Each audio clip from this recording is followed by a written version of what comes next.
sa inyong lahat. Narito na naman kami upang magbigay kaalaman sa inyo. Narito ang mga ilang balita na aming nakalap sa umagang ito. At para sa mga nagbabagang balita, produktong biotech nasa merkado na. Gintong bigas, pinunla na. At kapatid tampok sa Biop, kahalagahan ng bakuna, produktong biotech. Tuhayan, mga pagkain kayang-kayang lutuin, produktong biotech. At ito ang Balitang Agham!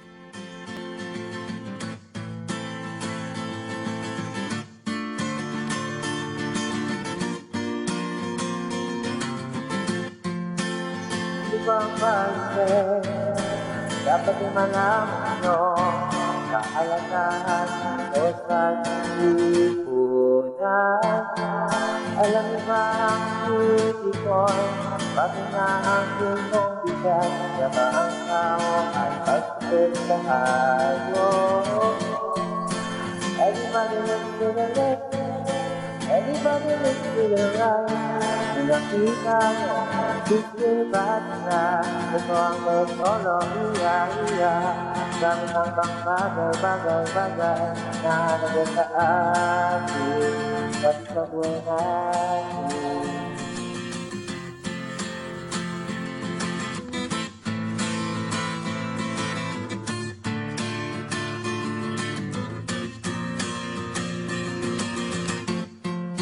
Ibang biotech, dapat ay malaman nyo kahalagahan o sa lipunan. Alam niyo ba ang beauty ko? Bakit na ang gintong bigas? Saka ang tao ay pagpapit sa hayop.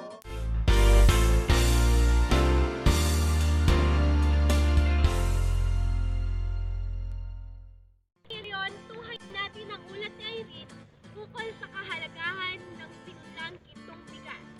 Irene, pasok! Narito po tayo sa isang palayan upang makapanayam ang isang may-ari ng sakahan ukol sa pagpapaniit ng gintong bigas. Magandang umaga, Ginang San Jose. Bilang may-ari ng isang sakahan, sa palagay niyo po ba mahalagang tangkilikin ang pagtatanim ng gintong bigas? Oo, sapagkat ayon sa aking nadalawang seminar ukol sa kahalaga ng pagtatanim, ito ay may malaking maitutulong sa ating mamamayan at sa negosyanteng tulad ko. Dahil sa taglay nitong bitamina at bukod sa makakatipid pa ang mga mamamayan, sulit na sulit pa ito sa atin. Sapagkat nakapaloob sa malaking bahagdan ng pag-aaral ng maraming Pilipino ang nakararanas ng iba't ibang karamdaman dulot ng kakulangan ng beta-carotene sa ating katawan, tulad ng pagkabulag at paglabo ng mata.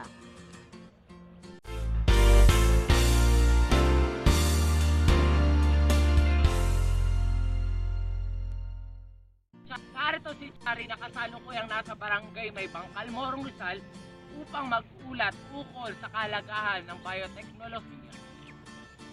Chari, pasok! Alam, Rio Jeff. Andito ako ngayon sa barangay May Bangkal upang alamin at siyasatin ang kahalagahan ng bioteknolohiya sa lugar na ito. Alam mo ba ang ibig sabihin ng bioteknolohiya? Oo, sapagkat ito'y na aming napag-aralan na ito ay isang sangay ng agham na ginagamitan ng microorganism o ibang mga bahagi upang makagawa ng bagong produkto at mapabuti ang iba't ibang uri ng mga halaman at mga hayop. Maaari ka rin bang magbigay ng mga halimbawang produktong bioteknolohiya? Ang mga produktong biotech ay kadalasan na nating ginagamit sa araw-araw katulad ng suka, toyo, patis, o kaya naman ay ang paborito nating kainin sa umaga, ang taho.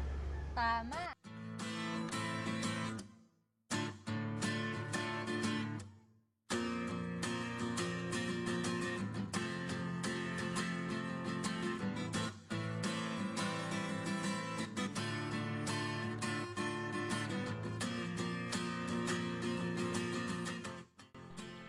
Isa sa pinakamahalagang bahagi ang taho sa biotechnolohiya.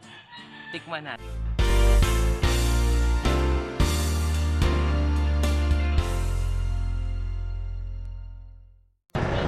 Magandang araw po. May ilang katanungan lang po ako para sa inyo.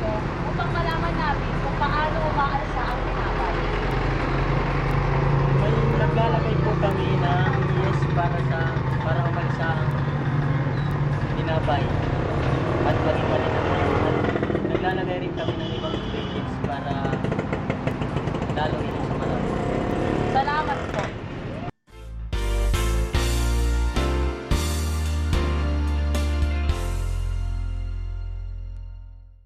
Narito ako upang ipakita sa inyo ang pagkain kayang-kayang lutuin ng mga mamamayang Pilipino, ang hotcake sa Morong, Minandal. Pero bago yan, kapatid, alam nyo ba kung saan pa ginagamit ang yeast?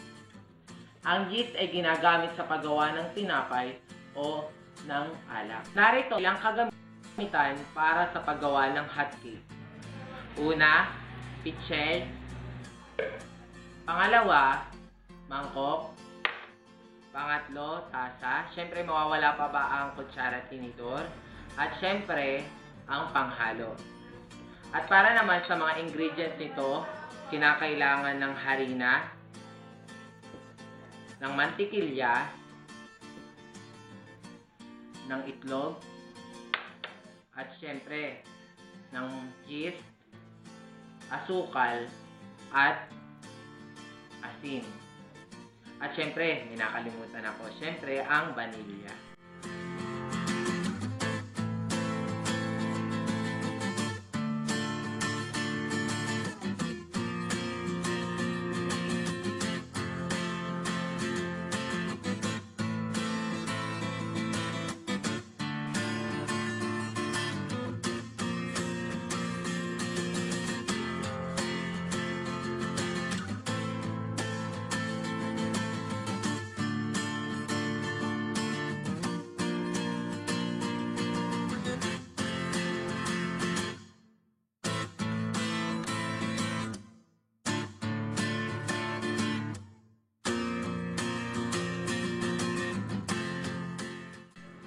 Pabalik ko ang Balitang Aghaw.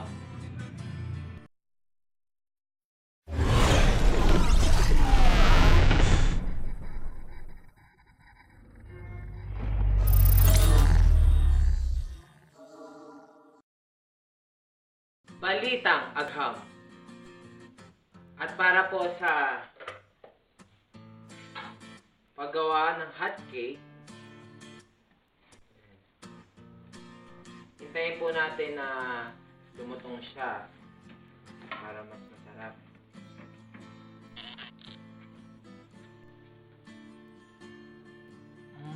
Sarap. Kaya kung ako sa inyo, mga kapatid, magluluto na ako. Sulit na sulit, kayang-kaya sa bioteknolohiya.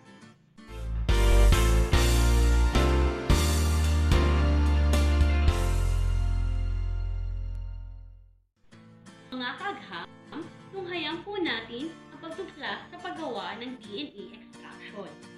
Sa paggawa ng nasabing eksperimento, tandaan po natin ang tatlong letra. DNA. D stands for detergent liquid soap. N for enzyme na ang gagamitin natin ay pineapple juice. A for alcohol. At ang mga gagamitin natin sa nasabing eksperimento ay ang mga sumusunod. Kakailanganin natin ng blender, asin, baso, alcohol, pineapple juice, detergent liquid soap, distilled water, kutsara, salaan, at orange, na kung saan ito ang pagkukunan natin ng DNA. Maaari rin tayong gumamit ng anumang prutas o gulay.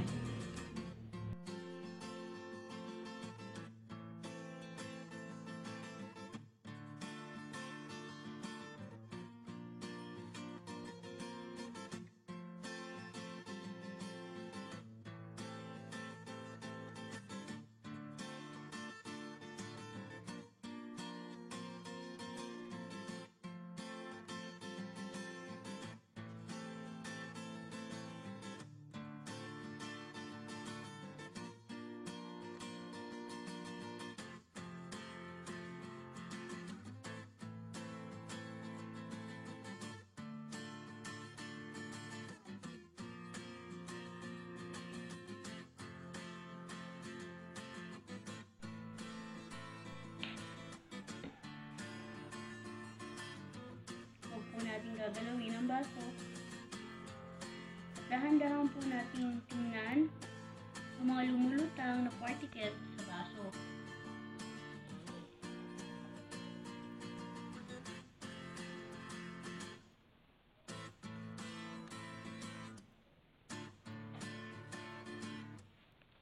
At ayan na, successful ang nasabi nating experiment.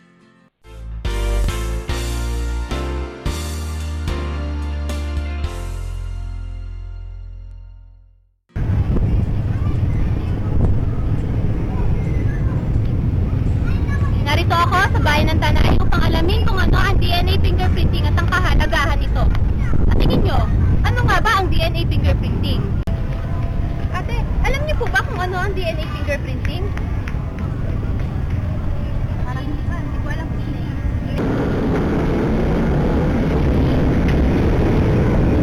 Kuya, magandang araw.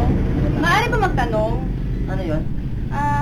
Maaari mo bang sabihin sa amin kung ano ang DNA fingerprinting? Ayon sa akin nabasa, ito ay isang proseso ng pagpaplat ng isang krimen at pagtukoy ng isang tao. Maraming salamat dahil dyan ay nabigyan mo kami ng dagdag kaalaman. Wala nga naman.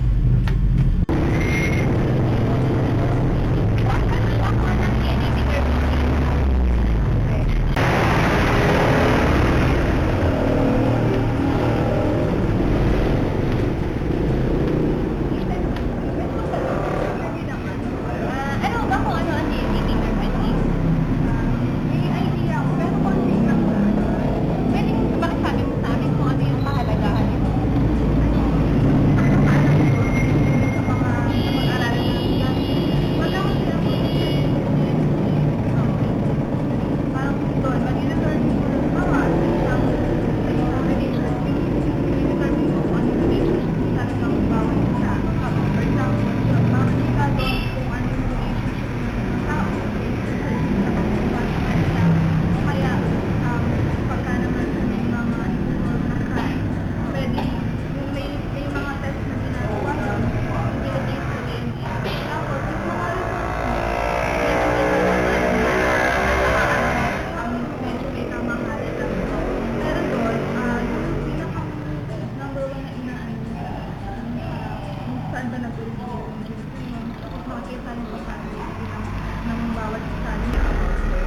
Maraming salamat dahil dyan ay nabigyan mo kami ng dagdag kaalaman. Salamat din. Mula po sa Balitang Agham, ako po si Wilma Peñaranda, nag-uulat.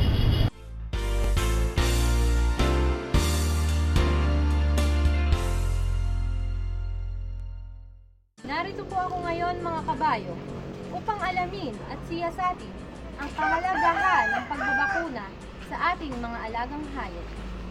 Mahalaga ang pagbabakuna sa aso ng anti-rabies upang mabawasan ang dami ng kaso ng rabies na sanhi ng kagat ng aso na nagdudulot ng iba't ibang sintomas at minsan pa nga'y dahilan ng pagkamatay ng isang individual. Ang bakuna ang pinakamahalagang produktong biotech sapagkat ito ay nakatutulong sa pagliit ng kaso ng rabies sa mundo.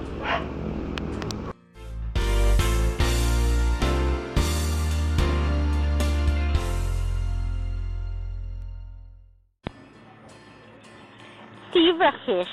Scientific name, Danio. Ito ay isang tropical freshwater fish, kabilang ito sa minnow family, Cyprinidae, order Cypriniformes. Ito ay isang mahalagang vertebrate model organism na ginagamit sa mga pag-aaral dahil sa angkin nitong kakayahang regenerative. At ito din ang kauna-unahang GM animal na kilala bilang glowfish or fluorescent red zebrafish.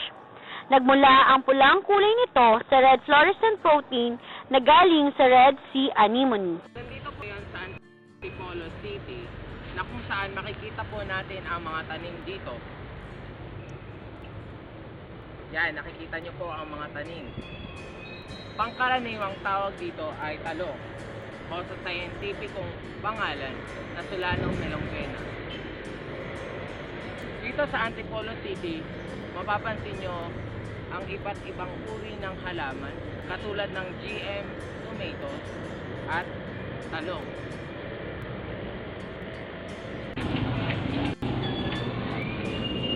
Yakult, produktong biotech. Meron itong probiotics na halaga sa ating digestive system.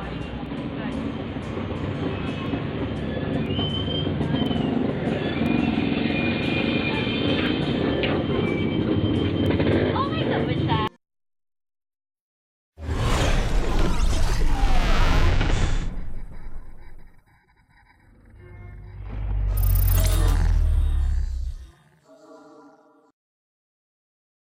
Isang kapanapanabik naman ng mga balita ang inyong nasaksiyan. Sa ngalan po ni Fatima Esquivel, ako po si Jeffrey H. Macedonio, nag-uulat. Ito si Chari Masculino. At ang inyo pong lingkod, Vilma Peñaranda. At ako si Irene Nicolas. At ito ang Balitang Agham!